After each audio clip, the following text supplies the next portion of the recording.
into the news then this evening. All right, guys, so music news. Let's get it. We have a lot of awesome things that we're going to talk about tonight. A lot of things that are popping, really interesting in the music world. Couple things that are a little like, touchy subjects. So we're going to talk about that tonight as well. Yep. So the first topic on our agenda is the Tory Lanez. Tory Lanez reportedly sold 1 million copies at $1 NFTs in 57 seconds. That is crazy. So for anybody who doesn't understand what all that means, let's break that down a little bit and, kind of talk to you guys here. So NFTs, if any of you guys don't know what it is, it's a non-fungible token. So basically, you want to tell them a little bit about what that is and how music artists can use that to make sales? So pretty much a non-fungible token, which is an NFT, is pretty much a way for like artists to just, be able to sell their artwork and stuff to someone exclusively. So that means that there's only one of a kind type artwork project that's out there, and you have a chance to be able to own a copy of it and stuff. So he sold 1 million copies of an album for $1 in 57 seconds. That's crazy. And made $1 million. Yeah, literally. That's insane to me. And it's crazy because it's like, because of the world we live in today, people are gonna have to be creative about ways they're making money in the music and in the entertainment world. So we in the middle of a whole pandemic and stuff, and this dude literally just sold 1 million copies in less than 57 seconds. That's what I'm saying. That's crazy. And another thing about NFTs is like, they're non-tradable, so it's unique. There's only one in the world. Like, it's not like how Bitcoin is. For example, Bitcoin, that's something that's like a tradable token.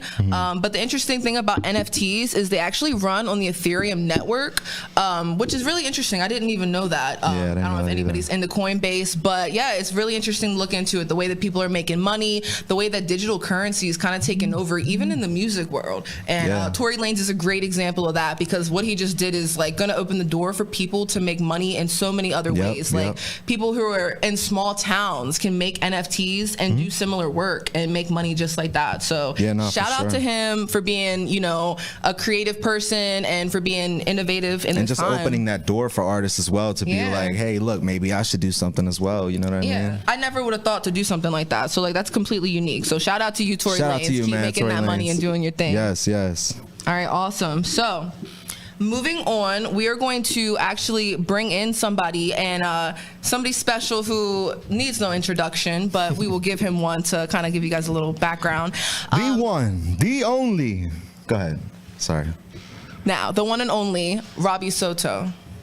Hey! Welcome. Sup. How about you? Welcome to C.K.G Sound. How you feeling? Feeling good. How are you? Great. Good, man. Good. Another day, another dollar. Blessed. That's all it is, man. Thankful to be here for real, and thankful to talk to you. So people are going to hear a lot more from you later when we dive into your interview. But in the meantime, do you want to give them just a brief introduction about who you are and what type of work you do? I'm just some dude that was outside and you told me to come in. No, my name's Robbie Soto. I'm the president of Authentic Community Theater.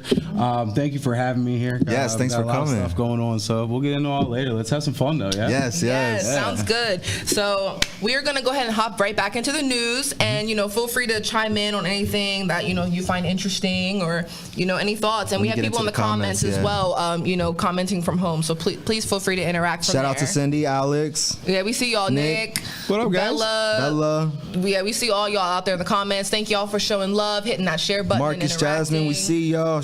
Shout out to y'all. Yeah, for sure. So we're gonna hop into the next story here. Now, Rihanna is out here just being an inspiration on so many different levels. She actually was just named the richest female musician, and she's officially a billionaire, according to Forbes and many other outlets. So the crazy thing about Rihanna becoming a billionaire is, people know her as a musician, but she's not even really making money off of performing anymore because of COVID, because of the way things have changed in the entertainment world.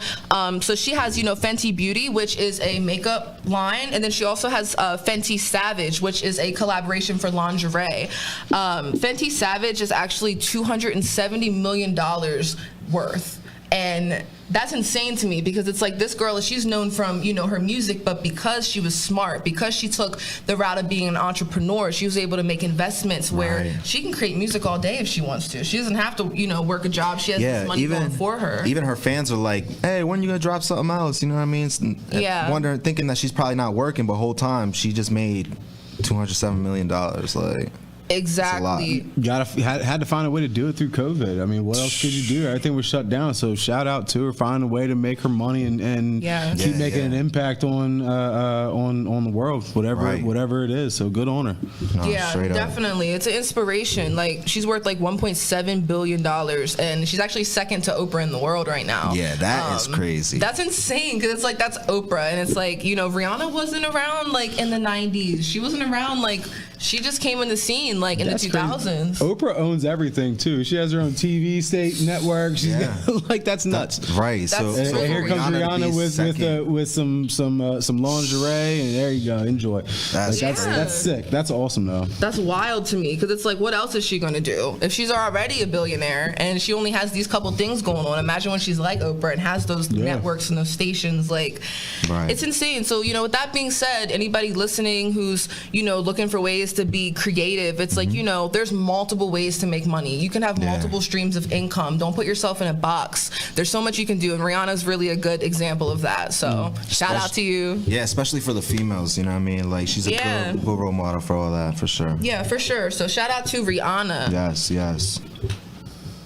All right, we got people commenting. Well, they want to be guests on the show. People want to be guests on the shows. We'll definitely love to have y'all. Make sure y'all reach out and follow us on all platforms so y'all can stay up to date with the show. Yes.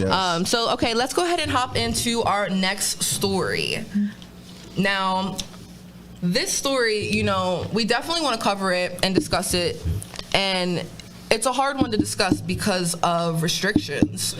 You know, it's very difficult to discuss certain things, and this is a hard one because of freedom of speech. You know, we live in America, so this should be something that is a casual conversation, easy to talk about. But the reality is, things do get pulled down from the internet because of, you know, what you say. So we do want to discuss this delicately. So we're gonna call it The Thing. I'm sure you guys already know what we're talking about. The Thing, the required jab. The required jab. Some may have called it the Jabberwocky. Some call it the prick. I love that dance group. See, he's familiar with the Jabberwockies. Absolutely. And, you know, some places, New York specifically being one of the first ones, but are making it required for you to be a Jabberwocky.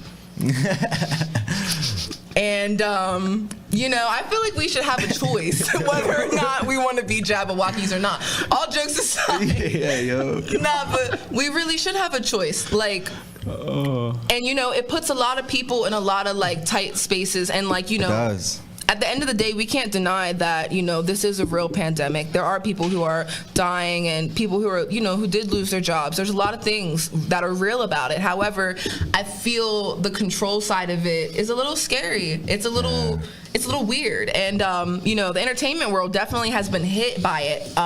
So we're going to talk about that a little bit tonight. You know, live venues, a lot of places are actually making it a requirement to be fully a full Jabberwocky. A lot of places in DC just signed. I think it was like 20-some venues in DC and the surrounding areas signed saying that they were going to jump on that same bandwagon. You have to, and they're either you have to show proof of your vaccination or a negative test result within the last, I think it's within 3 days. Right. Yeah, it's crazy because at the end of the day, I personally think it should be a choice. You know, and again, because there could be altering factors that you may not know about. It may not be that you're anti-Jabberwockies and you want to see all that. You know, it may just be that you might have a health condition, or you might have, you know, you might be pregnant, or you know, something else along those lines that doesn't allow you to get jabbed. I mean, it's rough, and I think it's also odd with all the lotteries and random stuff. All that the comes incentives. Up. It's like, why? Are we going to start doing this for the flu shot too? Because we want people to get flu shots? You know, we're going to give away millions of dollars in the lottery? Or? Yeah, that's what got me was the lottery thing. Because when I seen the whole lottery thing and they had like over $2 billion, I'm like, first off, where is this money even coming from? I was like, second, you know what I mean? they're out here just making everybody Jabberwockies, and it's like at the end of the day, you know what I mean, there's a whole bunch of other stuff going on that need vaccinations and stuff for, and you know what I mean, it's just the concentration, all that's going behind. And I think it's important. I do. I think it's important, but it's also important for people to make their own choice and their own decisions without essentially being threatened. Hey, if you don't get this poke, then you're not going to be able to enjoy a concert, or you're not going to be able to enjoy going out to dinner or any other kind of entertainment. So you have to go do this if you want any type of normalcy. And I find that really hard. And I think there's going to be a lot of problems in the near future with people who are requiring these things. And especially because we're in the entertainment business, and it's like, you know, we're constantly trying to travel and network and meet new people and just, you know, meet people where they're at and stuff. So it's like, you know, being restricted of all that, because now we can't fly if you don't have a COVID passport, or you don't have the vaccination. People are faking them. People, you know what I mean? There's so many things going on right now. It's so crazy. And I think New York has a huge fine if you're caught with a fake card. Yeah, I think it was like $16,000. That was like $16,000 that somebody got fined. It's crazy, and then you're also looking at jail time for falsifying medical records, which again, I feel like when you, I should probably stop before I get myself in trouble. But when you back people into a corner, and again, I have been poked and it's fine, but when you back people into a corner and say, if you want any type of normalcy back in your life, or you want to do something that you perhaps enjoy doing, like in my case, going to a Broadway show in New York City. Right. If you want to be able to do those things, guess what? Go do this. Right. And I think when this is all said and done, and we move past this, hopefully sooner rather than later, I think there may be some places that find themselves with discrimination lawsuits. I really do, because at the end of the day, that's what you're doing. You're saying if you don't have this medical test, or this medical if you're not a Jabberwocky, you're not allowed to do this. Right. That's the same thing as saying, hey, if you're pregnant, you're not allowed to come in here. Right. That's what it's saying, and I think the way they'll get around it is by saying, oh, well, we said that they could have a negative COVID test within those 3 days. What happens if you don't get your results back in enough time before you go to that show? Or what happens if, I mean, there's just so many things, and it's odd how hard it's being pushed. Like every year we heard about the flu shot, and how important it is to get your flu shot. Has anybody heard a damn thing about a flu shot at all? And it's crazy because it's like everything else kind of just went out the window. Yeah. It's like the main focus is just this, and that's it. And then there's also people who are becoming Jabberwockies, and then they're getting, like, you know, infected and stuff. Like I know somebody who got it, and they were saying that they ended up getting like cutaneous or something like that, cutaneous or something all over their body, and it started eating up at their legs and stuff. And they were just pretty much saying, like, look, before you get the Jabberwocky thing, you know what I mean, pretty much like get the antibody test done first. That way you know if your body has some type of reaction to whatever they're trying to jab people with. It's crazy, man. And again, the part that blows my mind is that it's not fully FDA approved. No. And you're forcing it on people. Yeah. Huh? Pfizer's actually. Oh, Pfizer is okay, but still, Moderna. It doesn't. I don't. Right, whatever. Right. But point being is that there's still some vaccines that are in the experimental phase. Yeah. Whether people want to say it or not, and again, I think it should be a choice. Whatever you think is right for you, your family, your loved ones, your kids. That should be up to you, not a, hey, if you want to go out to dinner, you better have this. I think that's wrong. Like I think people are making like their decisions off of like emotion. You know what I mean? Because a lot of people are running around like, should I get it? Should I not? You know what I mean? Should I become one or not? For sure, like, especially the fear that they install with it, and like the marketing like behind it is crazy. It's nuts. I mean, I have a friend in New York who she's an actress on Broadway, and they wrote an entire page 6 story on how she dropped out from a show because she didn't have. She didn't get the jab, right? And they wrote this whole page 6 article about how she refused to get it, that she was an anti-jabber, and she was spreading all this false information about the vaccines, all of it being untrue. She didn't get it because of a medical issue that she had. Right.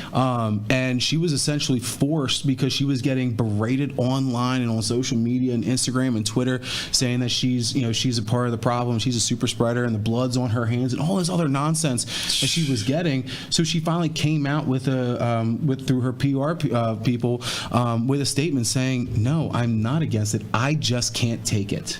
Personally, I cannot, and I didn't get fired from the show. I walked away because I couldn't get it. Right. And again, I think that's one of the biggest problems too. And I think it's important to note. And I might get you all in trouble, but I think it's important to note that.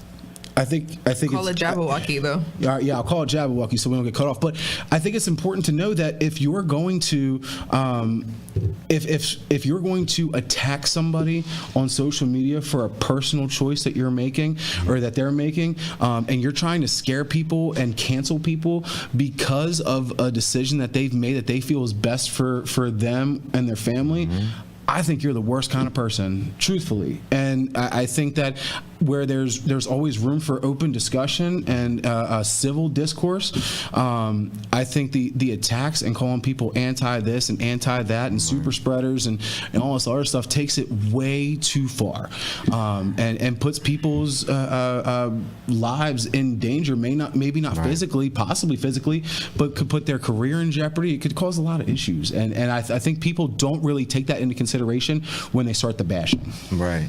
And going off of that too, it's like, there's a lot of people, like you said, who work hard to get to where they're at, and then now they're forced to either, become a Jabberwocky, or like you said, they have to walk away and stuff like that. But another thing is though that I wanted to touch up on is I seen this commercial, and I don't know if it's real or not, but I seen it and it blew my mind.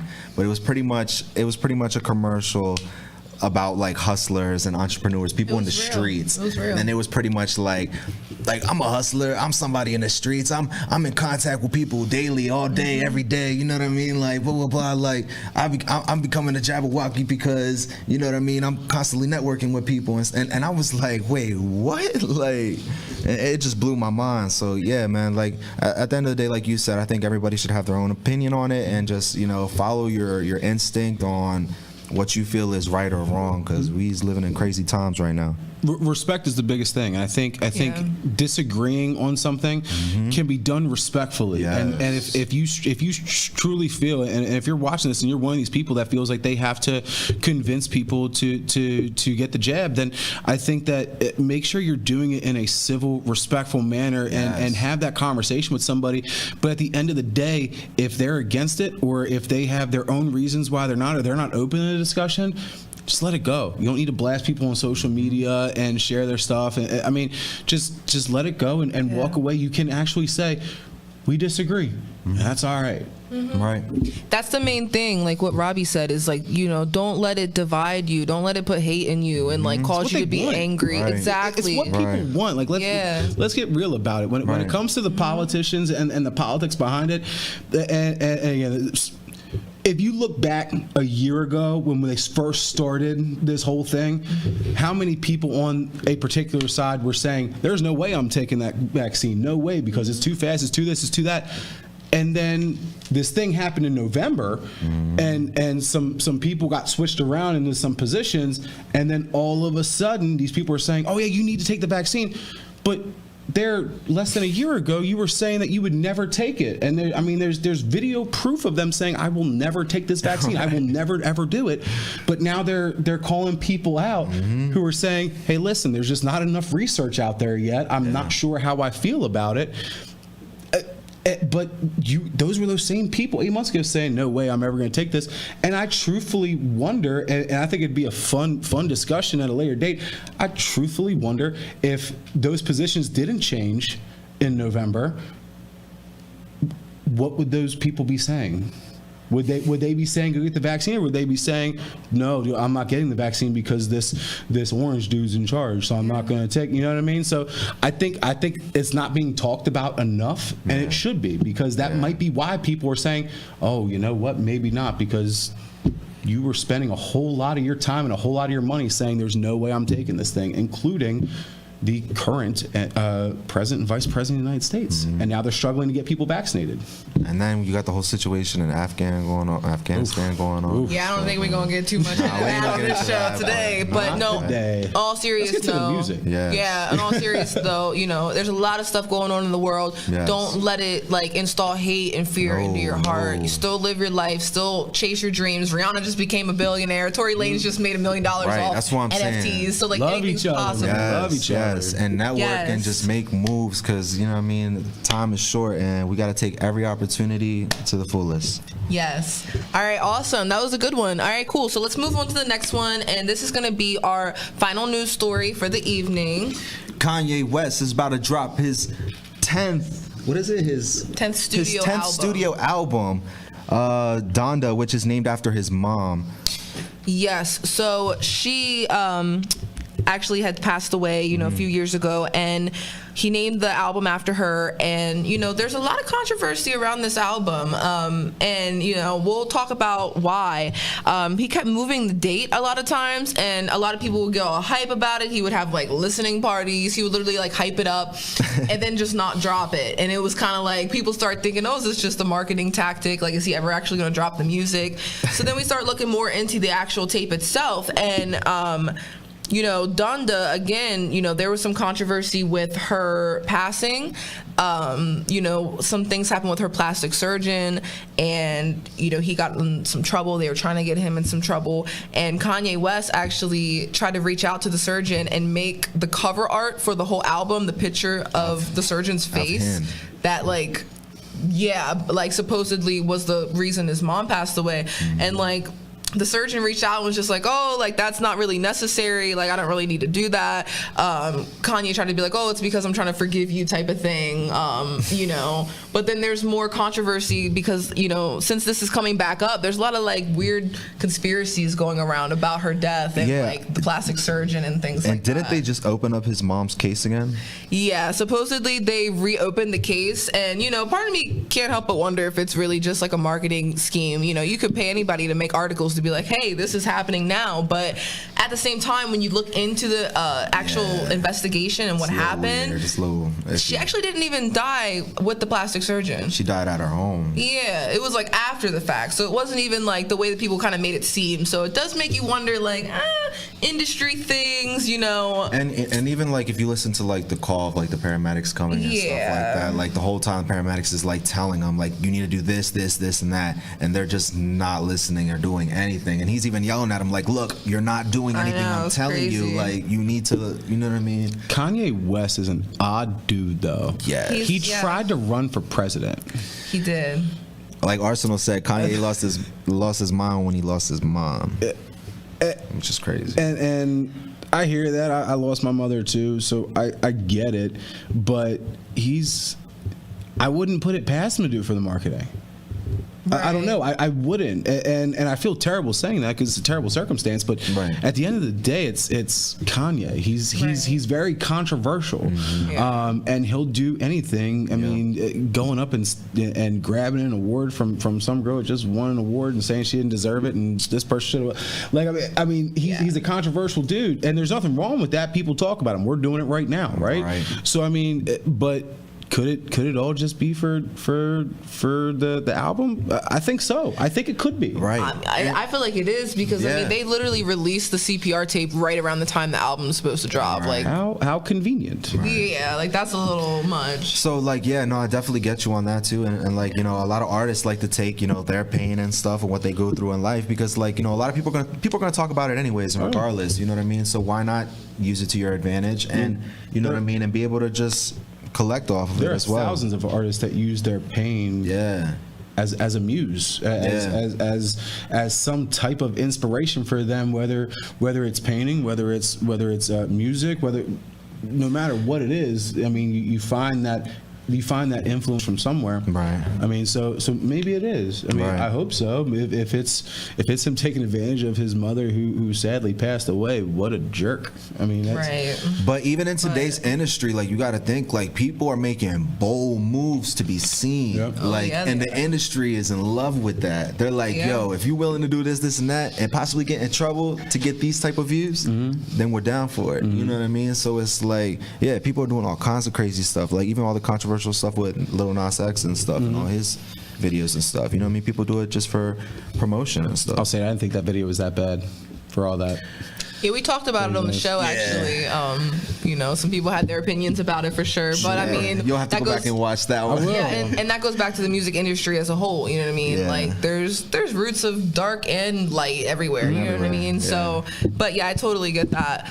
So, okay, Kanye, if you're out there listening somewhere, drop your album because everybody's waiting and they're not sure what you're doing. But He's doing exactly what he's doing, making people wait. Literally, wait, we know what you're doing. Stop doing it and drop the album. He's probably like, that's exactly what I'm doing. Yeah, he's listening right now going, yep, that's right, Ash. That's exactly what I'm doing. And you're going to buy my album as soon as I decide to drop it. You going to listen to it? We're going to review it on the podcast. All right.